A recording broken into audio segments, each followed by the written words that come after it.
Yan, so isang mapagpalang araw po sa ating lahat mga ka-farmers. Welcome back to my channel, Search at the Farmer, ang gurong magsasaka ng Sibungas, Cebu, Philippines.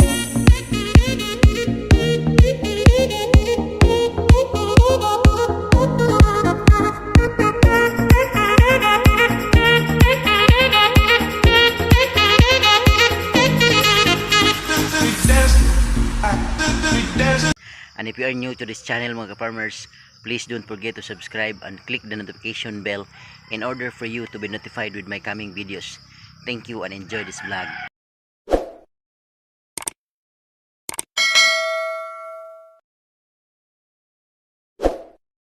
Okay mga farmers, so for today's vlog mga farmers, ang pag-usapan natin is beginner's guide in fertilization. Okay, so preparation for fertilization, kung paano natin i-apply yung ating mga fertilizer sa ating ampalaya. Okay, so bago po natin ipagpatuloy mga farmers, shoutout muna sa lahat ng ating mga tagapagsubaybay all throughout Luzon, Visayas and Mindanao. Especially to Agaw Jupil the Farmer, anak ni Matoy ng Montpelier, Argao, Cebu, at the same time kay Agaw Pino Caminadi, aka Pinos Vlog ng Alambihod, Argao, Cebu, and also to Sir Ayan Dibal and Boss Wilson TV, and also to Boss Ayan Vlogs ng Kagay, Sibungas, Cebu, and shout out kay Sir Jojo the Farmer ng Barangay San Antonio, Southern Leyte, at sa kay Sarge TV. Shoutout pala sa lahat ng ating mga tagapagsubaybay mula dyan sa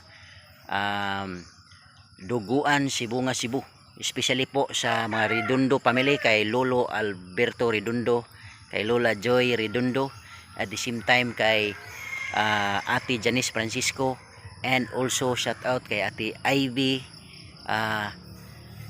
Sevilla, and also to Ate Tessa Sordelia. So shoutout po sa inyong lahat dyan mga Redondo family, and also sa aking estudyante, shoutout Dong Pit Andro Sevilla, at sa lahat ng ating mga tagapagsubaybay all throughout Luzon, Visayas and Mindanao. And also salamat po sa lahat ng mga ating active viewers, most especially thank you din sa lahat ng ating mga bagong mga subscribers. So yan po, maraming salamat. So tara na mga ka-farmers. Yan, so once again, good morning mga ka-farmers. Today is October 11, 2023, Wednesday. Okay, so welcome ulit po dito sa ating vlog, Search at the Farmer, ang gurong magsasaka ng Sibungas, Cebu, Philippines. So ngayon, ito po yung ating ampalaya, no? So ang topic natin ngayon mga farmers is beginner's guide on fertilization. So i-explain ko po ka-farmers yung aking ginagawa dito sa aking ampalaya garden with the help of my mentors, no, sa kanilang mga tinuturo sa akin. So shout out Agaw Jupil the Farmer and also Agaw Pinos Vlog. So ngayon i-share ko po sa inyo mga farmers yung aking beginner's guide on fertilization. So from the start up to this age ngayon. Okay, so ito mga ka-farmers, ang gagawin natin, i-explain ko po sa inyo kung paano ba kami or ako nag-aabuno dito sa aking ampalaya garden. Kasi dito sa amin marami pong dumadaan at nagsasabing paano ginawa na hanggang ngayon wala akong yellow na dahon na nangyari dito sa aking ampalayahan. So kung makikita niyo, super green talaga yan hanggang doon na sa baba. So kasi maraming dumadaan doon sa kalsada mga ka-farmers, yun ang tinatanong nila. Ngayon part of that is i-explain ko yung ating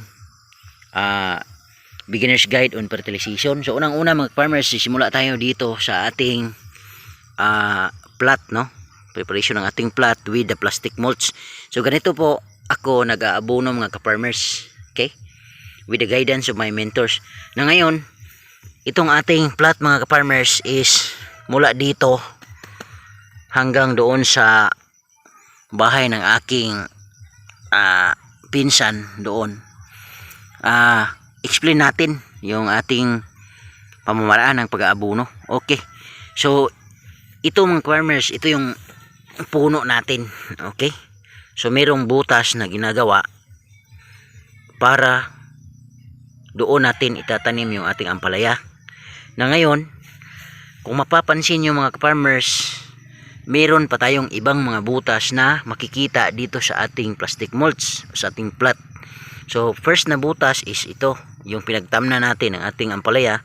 At the same time, kung mapapansin nyo mga farmers, meron tayong maliit na butas sa gilid ng ating puno. So ito yung puno, nilalagyan natin ng butas dito. At the same time, meron din tayong another butas dito. Okay? So meaning, kung makikita nyo mga farmers, ang arrangement is puno, butas, another butas na naman, and so on and so forth hanggang doon sa pinakahuli. So fertilization guide, no? Ano ang purpose ng mga butas na ito mga farmers? Itong maliit na butas na yan at itong malaki na butas na to. Okay, so dito po nangyayari ang ating fertilization mga ka-farmers, yung pag-apply ng ating mga fertilizers. Okay, unang-una mga farmers, itong maliit na butas na to mga farmers, dito natin ina-apply yung fertilizers natin at dito din tayo nagdidilig ng tubig o nagpapainom ng tubig at nagpapakain ng abono. Okay, kailan ginagamit ang maliit na butas na ito? Yan po ang tanong. Okay, so para sa kasagutan, explain ko po mga farmers.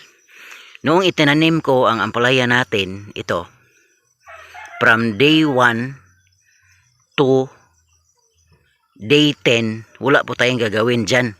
Okay? So, stay put lang yung ating tanim from day 1 to day 10.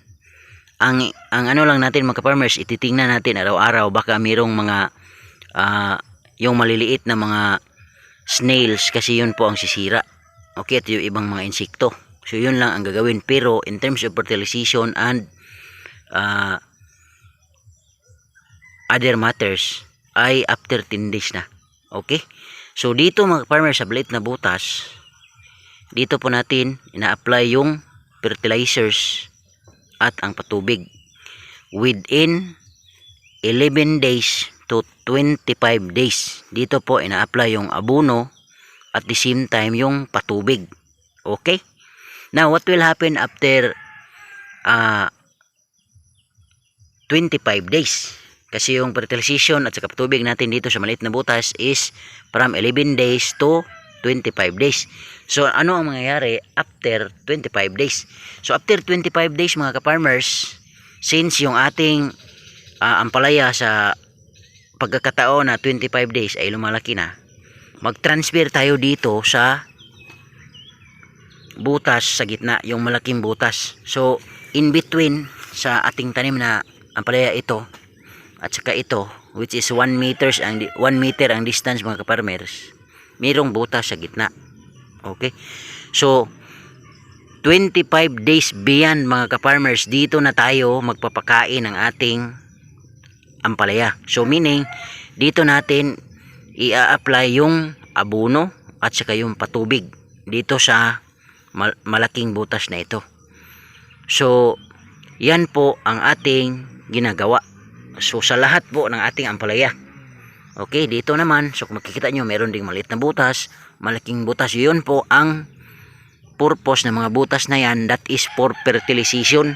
Okay, so kaya isa po sa aking tinitingnan na rason kung bakit maganda yung ating ampalaya is yung ating fertilization. Meaning, tama po ang pagpapakain natin at pagpapainom ng ating mga ampalaya. Kaya ganito po ang resulta. So makikita nyo po, maraming bunga. Diba? Oh, maraming bunga. Oh. Yan, nakabiti na yung mga bunga dyan. So, yan po ang aking nakukonsider na mga rason kung bakit wala pong yelo na mga dahon sa ating ampalaya. So fertilization talaga. Okay, so yan po ang arrangement natin dito. Kaya sana nakapagbigay ako ng ideas or knowledge sa ating mga kasamahang farmers, ano. So ganito po ang ating setup para po sa ating fertilization. Okay, so fertilization guide. So mula sa ating tanim, magbutas tayo ng maliit dito sa gilid at tapos magbutas tayo ng malaki dito sa gitna, in between sa ating tanim. So 1 meter ang ating distansya. Yan. So butas na maliit, malaking butas. At dyan po natin ina-apply yung mga abono.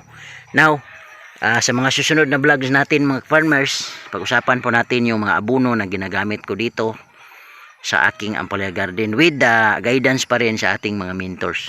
Okay? So I think yun lang siguro ang ating mga topic ngayon mga farmers.